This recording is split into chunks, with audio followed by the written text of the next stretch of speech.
رحمتك أرجو فلا تكلني إلى نفسي طرفة عيني وأصلح لي شأني كله. وعلیکم ورحمۃ اللہ وبرکاتہ. نحمده ونصلي ونسلم على رسولنا الكريم اما بعد فقد قال الله تبارك وتعالى وما أرسلناك إلا كافة للناس بشيرا ونذيرا ولكن أكثر الناس لا يعلمون. صدق اللہ المولانا العظیم. بزرگان محترم، عزیزان گرامی، ہمارے اللہ تعالی رب العالمین ہیں، رب الناس ہیں. وہ سارے لوگوں کے، سارے انسانوں کے پروردگار ہیں. وہی معبود بھی ہیں، وہی مالک حقیقی بھی ہیں. تو اللہ تعالیٰ نے اپنا تعارف رب الناس، رب العالمین، ملک الناس، الہ الناس کے ذریعے سے کیا ہے. تو سارے انسانوں کے بنانے والے اللہ تعالیٰ ہیں. پھر اللہ تعالیٰ نے اپنے پیغمبروں کو بھیجا اور ان پیغمبروں میں ہمارے آقا جناب محمد رسول اللہ صلی اللہ علیہ وسلم، اللہ تعالیٰ نے آپ کو کافۃ للناس یا رحمت للعالمین بنا کر بھیجا ہے. پورے عالم کے لیے رحمت، پوری انسانیت کے لیے ہدایت کا ذریعہ بنا کر اللہ تبارک و تعالیٰ نے بھیجا ہے. اور جو کتاب ہم پر ہمارے لیے اللہ کی طرف سے بھیجی ہوئی ہے وہ بھی ہدی للناس ہے، سارے انسانوں کے لیے. یہ مسلمانوں کے لیے نہیں ہے، یا صرف علماء فقہا کے لیے نہیں ہے، یا صرف چھوٹے طلباء کے یاد کرنے کے لیے نہیں ہے. یہ کتاب تو ہدایت بنا کر بھیجی گئی ہے سارے انسانوں کے لیے. اور اس امت کا تعارف کراتے ہوئے بھی اللہ تبارک و تعالیٰ نے فرمایا کہ یہ امت بھی اخرجت للناس ہے. اللہ رب الناس، نبی صلی اللہ علیہ وسلم کافۃ للناس بشیرا ونذیرا، اور قرآن شریف ہدی للناس، اور امت ہے ساری انسانیت کے ہدایت کی فکریں کرنے والی امت بنا کر اللہ نے ہم کو دنیا میں مبعوث فرمایا ہے، بھیجا ہے. تو ایک مسلمان کو اپنی ذات سے لے کر پورے عالم کے انسانوں کی فکر کرنا، ان کے دین کی، ایمان کی فکر کرنا، یہ مسلمانوں کی ذمہ داری ہے. ہر طبقے کے اوپر، طبقے کے ہر فرد کے ایمان کی، اعمال کی فکر کرنا، اس کی ذمہ داری اللہ تبارک و تعالیٰ نے ہم مسلمانوں کے اوپر رکھی. اور خود حضور علیہ الصلاۃ والسلام بھی روز اول سے لے کر آخری خطبے تک آپ علیہ الصلاۃ والسلام نے امت کے ہر طبقے کی فکر فرمائی ہے. پہلے دن ہی آپ صلی اللہ علیہ وسلم نے عورتوں کے اوپر محنت فرمائی، بچوں کے اوپر محنت فرمائی، بڑوں کے اوپر محنت فرمائی. پہلی آیتیں نازل ہوئی امت کے یہ تینوں طبقوں پر نبی علیہ الصلاۃ والسلام کی محنت ہوئی. ایسے ہی حضرت محمد صلی اللہ علیہ وسلم کی محنت طالبوں کے اوپر بھی ہے، غیر طالب کے دل میں طلب پیدا کرنے کی بھی نبی علیہ الصلاۃ والسلام نے فکر و محنت فرمائی ہے. ایک جگہ قرآن شریف میں اللہ تبارک و تعالیٰ نے حضور صلی اللہ علیہ وسلم کے زمانے کا ایک واقعہ ذکر کیا، جس کو قرآن شریف میں عبس وتولی ان جاءہ الاعمی کے ذریعے سے ذکر کیا گیا ہے کہ حضور علیہ الصلاۃ والسلام مکہ کے سارے مشرکوں کو جمع کیے ہوئے تھے سارے ان لوگوں پر محنت کر رہے ہیں جو اس کے اندر طلب نہیں ہے، جو حضور علیہ الصلاۃ والسلام کو نبی نہیں مانتے ہیں، جو اللہ تبارک و تعالیٰ کو اپنا رب نہیں مانتے ہیں، اپنا الہ نہیں مانتے ہیں، اپنا معبود نہیں مانتے ہیں، مشرکین ہیں، ملحدین ہیں، یہود ہیں، نصارہ ہیں، وہ طبقے کے اوپر بھی نبی علیہ الصلاۃ والسلام نے محنت کی۔ تو ایک مرتبہ سب کو لے کر آپ صلی اللہ علیہ وسلم نے ان کو جمع کیا، بٹھایا، ان کے اندر طلب پیدا کی، شوق دین کا اور ایمان کا پیدا کیا، ان کو ایمان کی طرف لانے کی فکر کر رہے ہیں۔ آپ صلی اللہ علیہ وسلم کی یہ فکر آج ہم لوگوں کی محنتیں صرف طالبین میں رہ گئی، جو طلب لے کر آئے کہ یہ مسئلہ کیا ہے تو ہم اس کو مسئلہ بتا رہے ہیں، لیکن آپ یہ کام صحیح کر رہے ہیں یا غلط کر رہے ہیں، اس تک پہنچ کر صحیح اور غلط کی، حق اور باطل کی تمیز پیدا کرنے کا عمل یہ امت میں ختم ہو چکا ہے۔ ہاں کوئی آ کر ہم سے مسئلہ پوچھ رہا ہے کہ میں نے مرغی ذبح کرتے ہوئے بسم اللہ چھوڑ دیا تھا، یا یہ کہ میری دکان کے اوپر میں نے ایک ایسے شخص کو جو نان مسلم ہے اس کو میں نے جانوروں کے ذبح کرنے کے لیے رکھا ہے، تو کیا میں اس طرح سے کر سکتا ہوں یا نہیں کر سکتا ہوں؟ ہم مسئلہ صرف ان کو بتا رہے ہیں جو آ کر ہم سے طلب کر رہے ہیں، پوچھ رہے ہیں، لیکن ایک بہت بڑا طبقہ ہے جس میں طلب ہی نہیں ہے، وہ اس کو دین کی فکر ہی نہیں ہے، اس کو حلال اور حرام کی تمیز ہی نہیں ہے، وہ حق اور باطل میں فرق کرنا ہی نہیں چاہتا ہے۔ ایسوں کو ہم بھول چکے ہیں۔ حضرت محمد صلی اللہ علیہ وسلم کی جو محنتیں تھیں، ہمارے آقا دو جہاں کے سردار جناب محمد رسول اللہ صلی اللہ علیہ وسلم کی محنت تو ایسوں کے اوپر بھی تھی کہ جس کے بارے میں قرآن شریف نے کہا استغفر لہم او لا تستغفر لہم ان تستغفر لہم 70 مرۃ فلن یغفر اللہ لہم۔ اللہ تعالیٰ کہہ رہے ہیں آپ ان کی بخشش کی استغفار کریں، ان کے لیے معافی، آپ ان کی طرف سے آپ استغفار طلب کریں، اور ایک مرتبہ نہیں 70 مرتبہ بھی کریں، اللہ تعالیٰ ان کو معاف کرنے والے نہیں ہیں۔ ایسے پکے جس کے اوپر ختم اللہ علی قلوبہم، اللہ نے جن کے اوپر مہر لگا دی، وعلی ابصارہم غشاوہ، ان کے ابصار کے اوپر پردہ ڈال دیا گیا، ایسوں کے اوپر بھی نبی صلی اللہ علیہ وسلم محنت کر رہے ہیں، جن کے دلوں پر مہر لگا ہوا ہے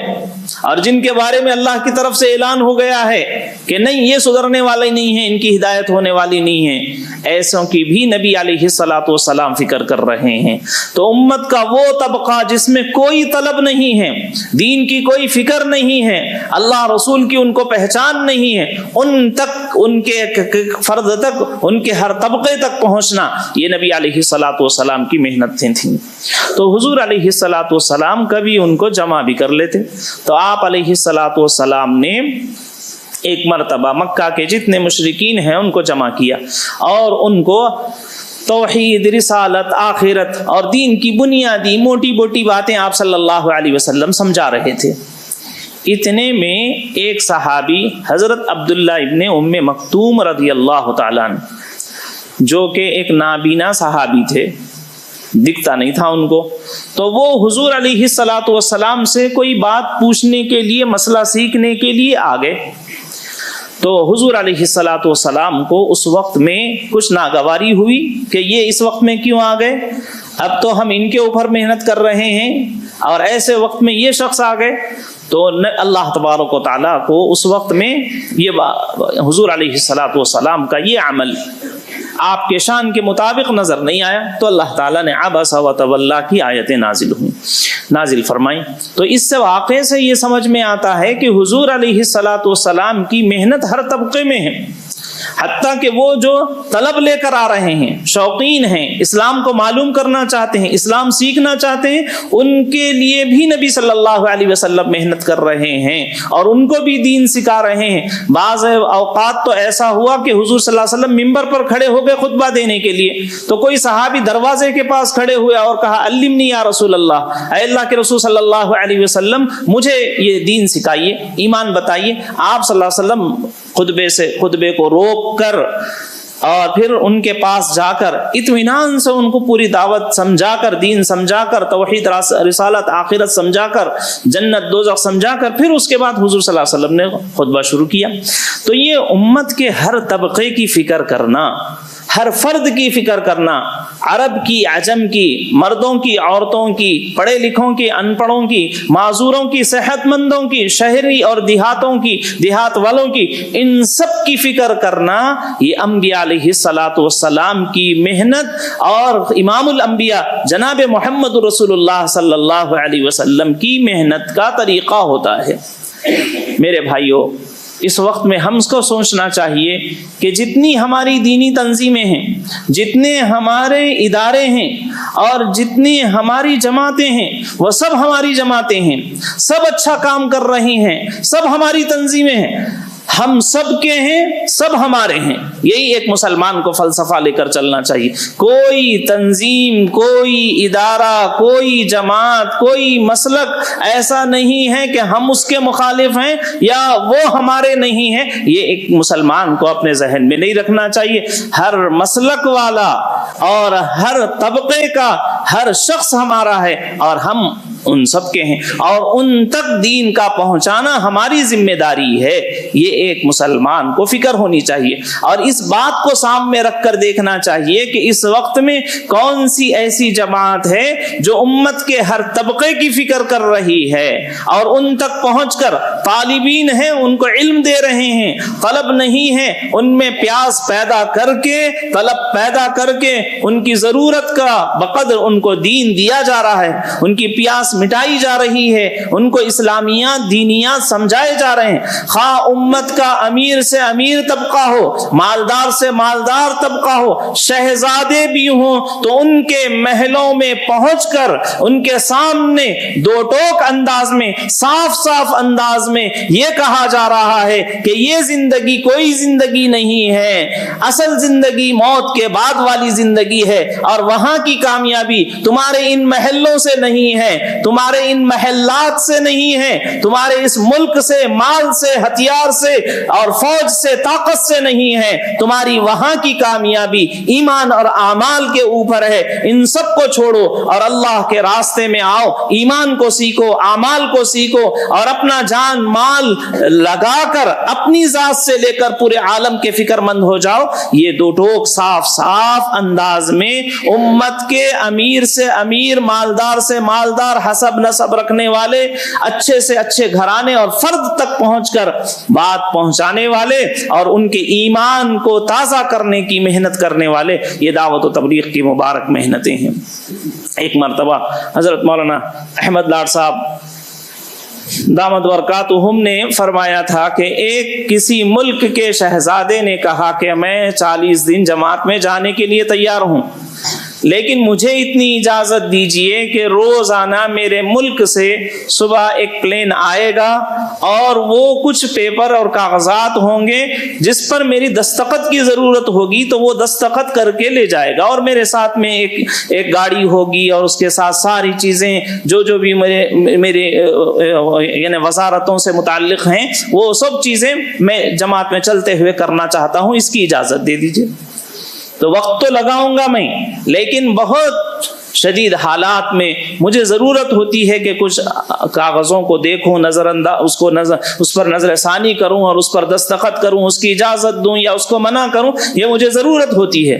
تو اس وقت میں مشورہ ہوا تھا کہ کیا اس طرح سے ان کو 40 دن لگانے کی اجازت دینا چاہیے نہیں؟ تو اس وقت میں مولانا احمد لاڈ صاحب دامت برکاتہم نے فرمایا تھا کہ جب ہم اپنے گھر میں ہاتھیوں کو بلا رہے ہیں تو اپنے دروازوں کو بڑا کرنا پڑے گا۔ اگر دوستی آپ کی ہاتھی سے ہے، دروازہ چھوٹا ہے، اس کو بلائیں گے تو اپنا ہی نقصان ہوگا۔ اگر ہاتھی سے دوستی ہے تو دروازہ بڑا کرنا پڑے گا۔ مطلب یہ تھا کہ ہم اگر امت کے ہر طبقے کو جوڑنا چاہتے ہیں تو پھر ان کے لیے کچھ سہولتیں رکھیں گے تو ہی وہ لگ سکیں گے۔ تو میرے بھائیو، امت کا امیر سے امیر طبقہ ہو یا غریب سے غریب رکشہ چلانے والا، بنڈی ڈھکلنے والا ہے اور وہ اپنے 2000 لے کر مرکزوں میں آ رہا ہے اور یہ کہہ رہا ہے کہ کہ دین سیکھنے کے لیے 40 دن میں لگانا چاہتا ہوں لیکن میرے پاس یہ 500 روپے ہی ہیں، یہ 2000 روپے ہی ہیں، اس سے زیادہ میرے پاس نہیں ہے، 4 مہینے لگانا چاہتا ہوں، تو اس کے لیے بھی دین سیکھنے کے لیے چلہ لگانے کی گنجائشیں دعوت و تبلیغ کی مبارک محنتوں میں ہوتی ہیں۔ تو میرے بھائیوں، امت کے ہر طبقہ، جیسے نبی علیہ الصلوۃ والسلام نے امت کے ہر طبقے کی فکر کی اور ان تک دین پہنچایا، ویسی فکریں یہ دعوت و تبلیغ کی مبارک محنتوں میں ہیں کہ امت کے ہر فرد تک پہنچنا، حتیٰ کہ معذوروں تک، جس کو گھر والے بھی بھول چکے تھے، دعوتوں اور شادیوں اور تقریبوں اور خوشی کے موقعوں پر جن گھرانوں کے اندر معذور بچے ہیں، اندھے ہیں اور گونگے ہیں اور کسی مرض سے مبتلا ہیں، تو بہت سارے ایسے لوگ ہیں جو ان کو خوشی کے موقع پر سامنے پیش کرنا بھی نہیں چاہتے، ان کے ساتھ اپنی خاندانی نسبت جوڑنا نہیں چاہتے، لیکن یہ دعوت و تبلیغ کی مبارک محنتیں ہیں کہ گونگوں کے اوپر محنت ہوئی اور ان کی جماعتیں اپنے ملکوں نہیں، بیرون ملکوں میں، امریکہ وغیرہ میں گئیں اور وہاں کی یونیورسٹیاں جہاں پر صرف ان معذوروں کے لیے پڑھائی کا انتظام تھا، وہاں جا کر انہوں نے محنت کی، اس لیے کہ جو گونگے ہوتی ہیں ان کی زبان، ہماری زبانیں تو الگ الگ ہیں لیکن گونگوں کی پوری ورلڈ وائز ان کی ایک ہی لینگویج ہوتی ہے اشاروں کی، تو ان کے لیے مسئلہ ہی نہیں ہے، وہ کسی بھی ملک میں جا کر اللہ رسول کو، دین کو، مذہب کو سکھا سکتے ہیں۔ اس پر عیسائی محنت کر رہے ہیں، ہمارے پاس کوئی طبقہ نہیں ہے جو امت کے ان معذوروں پر محنت کر رہا ہو۔ تو ہمیں یہ دیکھنے کی ضرورت ہے کہ جتنی تنظیمیں ہیں، جتنی جماعتیں ہیں، جتنے مسلک ہیں، سب ہمارے مسلک ہیں، لیکن ان کی محنتیں محدود ہیں۔ کسی کی محنت ہے صرف طالبوں کے اوپر محنت ہے، اور کسی کی محنت ہے تو ان کی محنت صرف پڑھے لکھے لوگوں کے اوپر ہے، کسی کی محنت ہے وہ جو نمازی بن چکا ہے اس کی نمازوں کی کسی افضل غیر افضل کو بتانے کے سلسلے میں ان کے مسلک کی محنت ہے۔ تو یہ عمومی محنتیں نہیں ہیں، ایک دعوت و تبلیغ کی مبارک محنتیں ہیں جو عمومی طور پر امت کے ہر طبقے میں محنت ہوتی ہے۔ تو اس لیے میرے بھائیوں، بزرگوں، دوستو، ان محنتوں میں لگنا، جب امت نے ان محنتوں کو چھوڑ دیا تو امت کا حال ایسا برا ہو چکا ہے۔ حضرت مولانا ابو القاسم نعمانی دامت برکاتہم ابھی کچھ دن پہلے حیدرآباد آئے تھے، تو انہوں نے واقعہ سنایا کہ امت کے بدحالی کا، دین کے اعتبار سے دوری کا عالم یہ ہو چکا ہے، امت دین کی بنیادی باتیں بھی امت کو معلوم نہیں ہے، ان کو یہ بھی نہیں معلوم ہے کہ تم کس کی امت ہے، یہ نہیں معلوم۔ یو پی کے ایک ضلع میں ریلیف تقسیم کرتے ہوئے حضرت مولانا نے سنایا، محتمم صاحب نے یہ سنایا کہ مظفر نگر یا اس کے قریب کے کسی شہر اور گاؤں میں ریلیف تقسیم ہو رہی تھی، اور وہاں پر ان سے تقسیم کرتے ہوئے یہ پوچھا گیا کہ تم کس کی امت ہو، تو وہ ریلیف لینے والے مسلمان کہنے لگے کہ ہم اکھلیش کی امت ہیں۔ اب اندازہ لگائیے کہ امت کے ایمان کا، اور یہ بات میں نہیں نقل کر رہا ہوں، ایک بہت بڑے ادارے کے بہت ہی زیادہ معتبر شخصیت ہیں اور وہ بڑے مجمع میں یہ بات سنا رہے ہیں، تو اس کا مطلب یہ ہے کہ یہ کوئی ایسی بات نہیں ہے، اٹکل کی باتیں نہیں ہیں، یہ حقیقی، بنیادی اور زمینی سطح کی بات ہے۔ تو میرے بھائیو، امت کا طبقہ، امت کا بہت بڑے طبقات، مردوں کے، عورتوں کے اور دیہاتوں میں رہنے والے ایسے ہیں جن کو دین کی بنیادی معلومات نہیں ہوتی ہیں۔ یہ دعوت و تبلیغ کی مبارک محنتیں ہیں جن کا مقصود یہی ہوتا ہے کہ ہر فرد تک پہنچیں۔ ابھی یہاں معین آباد میں ایک اجلاس تھا جس میں ہمارے عزیز دوست مفتی ابو بکر جابر صاحب سنا رہے تھے کہ ایک ماں نے استفتاء دارالفتاء میں فتویٰ پوچھا کہ میرا ایک بیٹا ہے، اکلوتا ہے، اور بہت لاڑ پیار سے اور اس کی ہر خواہش ہم نے پوری کی، لیکن وہ اسکول اور کالج کے زمانے کے اندر ڈرگس کا عادی ہو گیا، شراب کا، نشے کا ایسا عادی ہو گیا. ہم ہر کوشش کر چکے ہیں، ریہاب سینٹر میں اس کو رکھ چکے ہیں، ہر طرح کی محنت ہو چکی ہے. تو کیا شریعت میں یہ گنجائش ہو سکتی ہے کہ ہم اس کو